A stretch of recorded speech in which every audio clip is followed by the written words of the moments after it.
Emma Carter sat on the stone steps of her university building in North Carolina, her phone in hand, her eyes scanning the screen without really reading. The October air was crisp, but not cold. Her favorite kind of weather. She used to say days like this made it easier to breathe. The campus trees were aflame with fall colors. Crimson maples, golden oaks, and scattered leaves chasing each other across the brick walkways. Instagram scrolled endlessly. Perfect faces, someone else's parties, someone else's joy. It all felt so staged. Emma felt that familiar hollowness press against her chest. She knew these photos. She'd taken dozens of them herself. Smiles that were rehearsed, captions that lied. She sighed and tossed her phone into her tote bag, then immediately regretted the motion. She was annoyed. Not at anyone in particular, just at everything. And maybe a little at herself. Then her phone buzzed, a new DM. At Jake Miller_98. Hey, just wanted to say you look really kind in your photos. Hope you're having a good day. Emma frowned. The name looked familiar. She opened the chat. Yes, he'd messaged her before. Several times. All the messages were harmless, thoughtful, too thoughtful. Too nice, She muttered under her breath. She scrolled to the top. The first message was from back in April. Hi, I found your profile by accident, and you seem really genuine. Just wanted to say your smile is like warm tea. She never replied. He messaged once a month or so. A joke, a kind check-in, a gentle compliment. She never answered, not once. He's just some guy online. She thought. I don't owe him anything. But today, oddly, she didn't delete the message, didn't close the app. Her thumb hovered above the keyboard for a few seconds. Then the screen dimmed. And with it, the brief flicker of guilt. She stood, swung her bag over her shoulder, and walked toward her visual communication class. On the way, she ran into her friend Sam. You look deep in thought, Sam said, sipping a Starbucks cold brew. Some guy messaged me. Again. Let me guess, Jake? That persistent poetry dude? Yup. He wished me a good day. Again. Said something about my eyes or my photos. Sam laughed. Oh my God, he's like a Hallmark card come to life. Does he even have a job? He's just polite. Too polite. Yeah, well, polite guys don't trend. Emma didn't respond. The walk was short, but her steps felt heavy. That night, lying in bed in her dorm, she opened Instagram again, scrolled up, reread the message, then all of them. And for the first time, something about them made her feel warm. 3 weeks had passed since Jake's first message. Emma hadn't replied, not even once. He didn't push, he didn't double text, he just waited. Every week, almost like clockwork, Thursday night, a new message would arrive. No pressure, no drama. Hey Emma, not sure how your day's been, but I just wanted to wish you a peaceful evening. She'd see the notification, glance at the text, and close it. Sometimes she didn't even open the message, just swiped it away. Something about his tone annoyed her. Too gentle. He wasn't flirty, he wasn't witty or daring. After Ryan, her ex, Jake just felt too soft, too nice, almost boring. What does he want again? She muttered, lying on her bed, phone inches from her face. Her textbooks lay scattered on the floor beside an unfinished Starbucks latte. The room smelled like vanilla and dusty paper. Kat, her roommate, laughed from across the couch. He's still messaging you? Damn, that guy has Olympic-level patience. Maybe he's a bot. Emma scoffed. Or a stalker. But later that night, she opened his profile. By accident, she told herself. Just couldn't sleep. His page was calm, no show-off posts, pictures of books, a guitar, a lake, a selfie with a dog, captioned, "You don't have to be loud to be strong." She set the phone down. But the words echoed in her head. What if he's not like the others? Friday night. Music pounded from the speakers, bass vibrating through the floor like a heartbeat. Lights flashed, blue, red, purple, painting faces in strange artificial colors. Girls, where are you? Sam shouted, squeezing through the crowd with a plastic cup. Rachel brought those caramel syrup shots again. Emma stood by the wall, clutching her phone like a lifeline. She didn't want to be there, but she felt like she had to be. Everyone was there. Everyone was posting stories. Missing out meant falling off the grid. You alive? Sam nudged her. You look like someone died. Just tired. Long week. Then drink. Sam pushed a neon cocktail into her hand. Loosen up. This is college, babe. Emma took a sip. Sweet, harsh. It burned a little. She watched her friends take selfies, apply filters, scream, cheese, then instantly move on. New shot, new dance, new fake smile. Rachel was hugging someone, then flirting with someone else. Danny yelled that he loved everyone, then dropped his drink and cursed. Laughter was loud, but hollow. Emma watched it all from the outside, like a stranger at her own party. She pulled out her phone, opened Instagram, at jake.miller_98. I hope you're somewhere peaceful right now. People forget how important it is to just be honest, even with themselves. Sent 2 hours ago. Emma pressed her lips together. In all that noise and mess, the one thing that felt real was a message from a boy she'd never met. A week had passed since the party. Since then, Emma had been spending more and more time alone. Her phone sat next to her like always, but her fingers didn't reach for the keyboard. She told herself she was waiting for someone to message her first, but deep down, she didn't want to hear from anyone. Jake had sent another message, just like every Thursday. The sky's especially clear tonight. Feels like if you just lay down and look, you can hear it breathe. I hope you had even just one quiet moment today.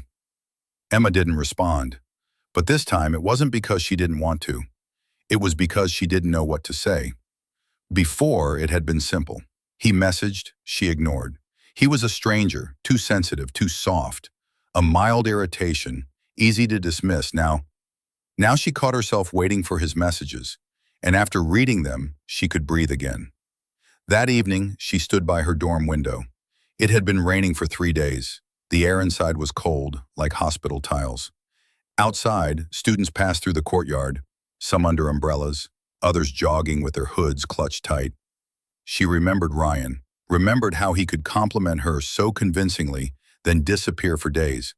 How he laughed when she said she liked old jazz records. How he told her, "You're too sensitive, that's not cool."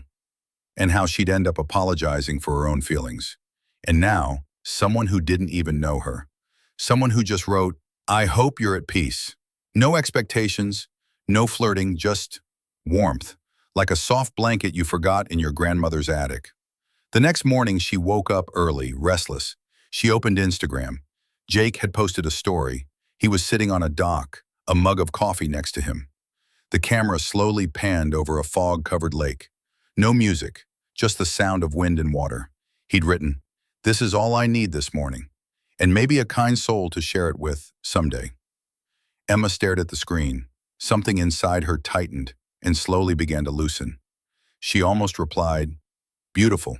Her fingers hovered over the keyboard, but she deleted the words, opened the chat, closed it again. "You don't even know him. Maybe you want to." That voice inside wouldn't stop. She carried that question all day. It was in her breath, in the way sunlight slanted through the library window, in the quiet parts of songs she used to skip. It was in the silence that used to feel empty. Now, it was speaking. Friday, late evening. Emma sat in the campus library, though studying was long forgotten. Her laptop was open, pages from her thesis plan scattered in front of her. A few faded sticky notes stared at her like ghosts. Due by the 20th. Don't forget citations. No more procrastinating. But she procrastinated anyway. In her earbuds, slow instrumental music played, soft and wordless. The kind you play at night when you're trying to feel something. Her phone lit up. Instagram DM, Jake Miller. Today marks a year since my dad passed away. He wasn't perfect, but he taught me to be kind. I don't really know why I'm telling you this. I guess I just wanted to share it with someone who won't interrupt. Hope you're somewhere near the quiet. Thanks for reading, even if you never write back. Emma froze. The message was longer than usual, more personal, raw. She read it 3 times. A tightness formed in her chest. Was it guilt, sympathy, or something deeper? A kind of loneliness that suddenly recognized someone else's. Someone who won't interrupt. That part hit the hardest. She remembered how Ryan always talked over her, how her friends never really listened, how rare it was to feel truly heard. She opened the keyboard and began to type. I'm sorry I haven't replied. I never knew what to say, but I read everything. I'm sorry about your dad. That sounded very real. Thank you for sharing it with me. Her thumb hovered over send, her heart pounded. It felt like a rule was about to be broken, like something inside her was about to change forever, and she pressed delete. The message vanished. She held the phone to her chest and closed her eyes. Why is being honest so terrifying? That night she had a dream. A lake, a wooden dock. Jake sitting beside her, not looking at her, just holding a book. The air smelled like rain, no words, just presence. And in the silence, comfort. She woke up feeling like she'd left something unsaid. Monday morning. Emma woke with an unusual resolve. Today, she would reply. Not just reply, but try to really get to know him. What else could she do? When her heart no longer beat the same, she carefully typed, Hi, Jake. I've been silent for a long time, but I want to try to start talking. You really are an unusual person. Thank you for being there even from afar. She hit send. Minutes stretched like forever. Her phone stayed silent. Suddenly the phone rang. The caller ID showed the college office. It was the secretary from the student council. Emma, She said softly. I'm very sorry, but Jake passed away a year ago, on the very day he mentioned in his message to you. Emma's head spun. What? She whispered. An accident. He didn't survive. His family only recently informed us. Her phone slipped from her hands. She covered her face, trying to stop the tears. A year. A year, he wrote to her, hoping she'd hear him. A year she didn't want to. She opened their chat. Every emoji, every simple hi, now sounded like quiet cries. And she realized, sometimes love arrives too late. The days after the call from the college stretched into an endless fog. Emma sat alone in her room, surrounded by silence louder than any noise. Her phone was quiet. The chat with Jake felt both like a treasure and a curse. She reread their messages, every word, every emoji, every simple hi, like an echo of his soul, now gone forever. I hope you found a moment to pause today. Thank you for reading, even if you don't reply. How could she have been so deaf to those words? Why did she reject the warmth he sent? Small memories surfaced, how he described his morning at the lake, shared favorite songs, said he believed in kindness and honesty. It was now like a whisper of the wind, heard, but unreachable.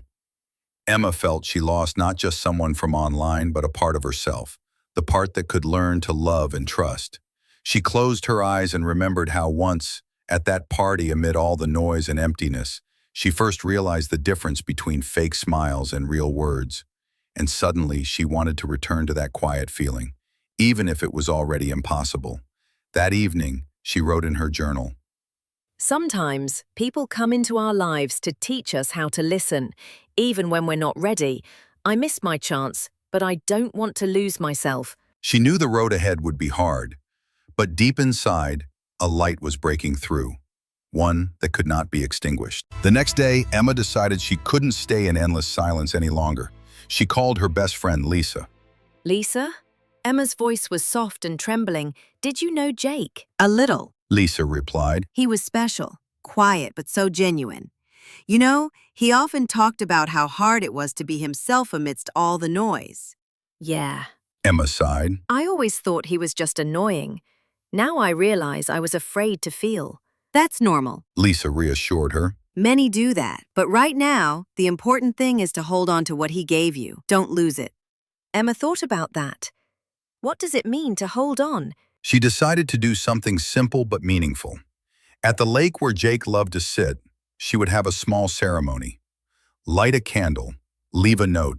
It was the first step to accepting the loss and starting to let go. That evening, as the sun touched the horizon, Emma stood by the water with a lit candle. She whispered, Thank you, Jake. Thank you for teaching me to listen and feel. You were a light in my dark room. Tears rolled down her cheeks, but her heart felt lighter. She knew the journey was still long, but now she was not alone.